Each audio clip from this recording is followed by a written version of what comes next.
લોકસભાની ચૂંટણી ટાણે જ હાલમાં પાક વીમાના પ્રશ્નને લઈ કોંગ્રેસ આક્રમક મૂડમાં છે અને કયા આધાર પર પાક વીમો મંજૂર કરાય છે તેની વિગતો આપવાની માંગ સાથે કોંગ્રેસના આ 3 ધારાસભ્યો ખેડૂતો સાથે કૃષિ ભવનમાં જ રાતવાસો કર્યો। ગઈકાલે બપોરે કોંગ્રેસના ધારાસભ્ય બ્રિજેશ મેરજા, ઋત્વિક મકવાણા અને ચિરાગ કાલરિયા ખેડૂત આગેવાનો સાથે કૃષિ ભવન પહોંચ્યા હતા। જો કે નિયામકે સંતોષકારક જવાબ ન આપતા ધારાસભ્યો ખેડૂતો સાથે ધરણા પર બેસી ગયા। મોડી રાત સુધી કોઈ જવાબ ન મળતા આખી રાત કૃષિ ભવનમાં સૂઈ રહ્યા। આ અંગે વધુ વિગતો મેળવીએ સંવાદદાતા કલ્પેશ રાવલ પાસેથી। કલ્પેશ, ગઈકાલથી આ ધરણા હજુ પણ યથાવત છે, શું અપડેટ સામે આવી રહ્યા છે?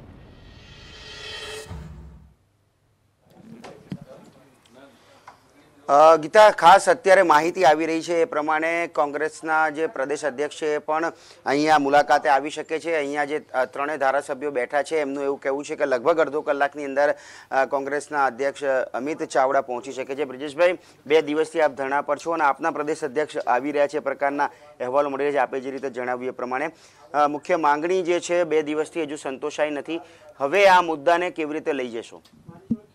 સ્વાભાવિક અમારા કોંગ્રેસના પરિવારના સુકાની છે, એમને ચિંતા હોય કે અમે 3 ધારાસભ્યો અને કોંગ્રેસ પરિવારના અમારા કિસાન સેલના પ્રમુખ પાલભાઈ આંબલિયા અને અન્ય ખેડૂત આગેવાનો જે રીતે 24 કલાક થવા આવી છે અને ધરણા ઉપર બેઠા છે, તો સ્વાભાવિક એને અમારા બધી બાબતોની ચિંતા હોય। એમણે સવારે અમારા બધા મિત્રો સાથે ટેલિફોનિક વાતચીત કરી છે અને ટૂંક સમયમાં તેઓ અમારા આ ધરણા સ્થળની મુલાકાતે પણ આવી રહ્યા છે અને અમને સધિયારો આપશે।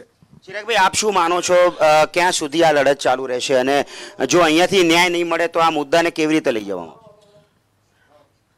આજે બીજો દિવસ છે એટલે અધિકારી શ્રી કદાચ 10 ને 20 નો ટાઈમ છે એમનો, ઓફિસ ટાઈમ, એટલે અમે રાહ જોઈ છીએ। આવીને જવાબ આપે તો સારું છે, ના આપે તો અમે સેક્રેટરી શ્રી અથવા ઉપલા ઉચ્ચ અધિકારીને ઉચ્ચ કક્ષાએ અમે રજૂઆત કરશું। આ બાબત આપના પ્રદેશ અધ્યક્ષ આવી રહ્યા છે અહીંયા? પ્રદેશ અધ્યક્ષ તો સ્વાભાવિક છે કે અમારા અધ્યક્ષ છે અને અમારો હાલચાલ પૂછવા અને અમને સમર્થન આપવા માટે આવી રહ્યા છે। ઋતિકભાઈ, આપ શું માનો છો, ખાસ મુદ્દો કયો રહેશે? ખાસ અમારો મુદ્દો ગઈકાલે પણ એ જ હતો, છેલ્લા 1 વર્ષથી એક જ મુદ્દો છે કે પ્રધાનમંત્રી ફસલ બીમા યોજના જે છે એની ગાઈડલાઈન જે છે એ ગાઈડલાઈન લોકો સમક્ષ રજૂ કરો અને એની સામે તમે જે અમલ કરો છો એ અમલવારી કઈ રીતે કરો છો ગાઈડલાઈનની કમ્પેરિઝનમાં, એ અમારે જવાબ નથી મળતો। ઋતિકભાઈ, 2 દિવસથી નથી કૃષિ મંત્રી તમારી સામે સાંભળી રહ્યા, કશું નથી કૃષિ નિયામક આવી રહ્યા, તો હવે શું આનું નિરાકરણ શું આવશે? હવે આનું નિરાકરણ એક જ છે, પ્રધાનમંત્રી ફસલ બીમા યોજનાનું જે ફ્રોડ ચાલી રહ્યું છે એના લૂપ હોલ્સ જે કંઈ છે એ અમે જનતાની અદાલતમાં લઈને જઈશું। આ ટૂંકા ગાળાની પ્રોગ્રામ નથી, લાંબો સમય જાય એવું છે લોકોને જાગૃત કરવામાં। તો ગીતા, મુખ્ય જે મુદ્દો છે હવે આ આખો જે મામલો જે છે જનતા સુધી લઈ જવામાં આવશે। લોકસભાની ચૂંટણી જે ખેડૂતોના ન્યાયનો જે મુદ્દો છે ખૂબ જ સંવેદનશીલ કહી શકાય ગુજરાતમાં, અને આ મુદ્દો જે છે હવે કોંગ્રેસ જે છે આ મુદ્દાને જનતા સમક્ષ લઈ જશે અને પાક વીમાના મુદ્દે આખું જે આંદોલન છે હવે જનતા સુધી પહોંચશે। ચોક્કસ કલ્પેશ, આભાર આપનો આ સમગ્ર માહિતી બદલ। તો હાલમાં 2 અલગ અલગ દ્રશ્યો આપણે દેખાડી રહ્યા છીએ, રાત્રિ ભોજન અને સવારનો નાસ્તો। તો ગઈકાલ બપોરથી આ તમામ ધારાસભ્યો અને ખેડૂત આગેવાનો છે તેઓ હાલ કચેરી ખાતે જ રાતવાસો કર્યો હતો। આ સાથે રાત્રે ભોજન પણ અહીં જ કર્યું અને બાદમાં સવારનો નાસ્તો પણ અહીં જ તેમણે કર્યો છે।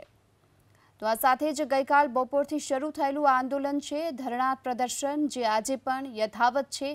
અને આ સાથે આપણે એ પણ જણાવી દઈએ 3 અલગ અલગ દ્રશ્યો, ગઈકાલ બપોરના, ત્યારબાદ રાત્રિના દ્રશ્યો અને વહેલી સવારના દ્રશ્યો કે જે રાતવાસો અહીં જ તમામ જે 3 ધારાસભ્યો છે અને ખેડૂત આગેવાનો છે તેમણે કર્યું હતું અને અહીં હજુ પણ તેમના ધરણા પ્રદર્શન યથાવત છે।